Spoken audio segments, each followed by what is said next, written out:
वही तारे पप्पू का बहिना से जल लगा अपन बहिना बोलावा बहिना होने उतान तली कर धन्यवान ककरी का पेड़ फूल न लगा ककरी का पेड़ फूल न लगा ककरी का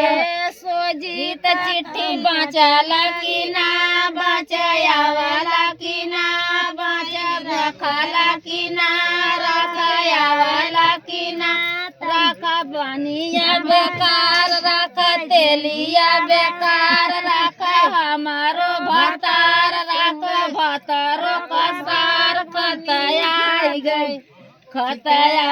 गई सारा बनारस से खतयाई गई सारा बनारस से खतयाई गई सारा बनारस से खतयाई गई सारा बनारस से खतयाई गई पप्पू खत बचाला कि ना बचाया वाला कि ना बहना चोदाला कि ना चोदया वाला कि ना छद बनाया बेकार छद तेलियो बेकार छद हमारो भतार छद भतारो कसार खतयाई गई सारा बनारस से खतयाई गई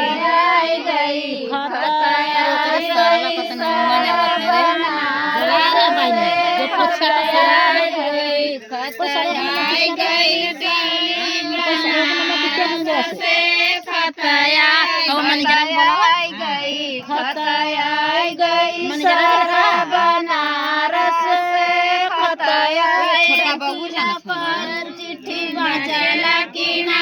बाँचाया वाला कि ना रखला कि ना बहना चोदला कि ना चोदया गाना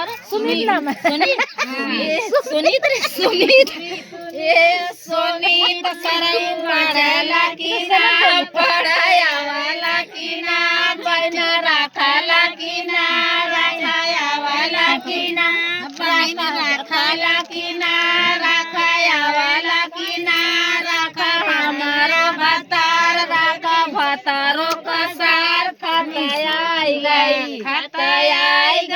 सर बनारस से खतयाई गई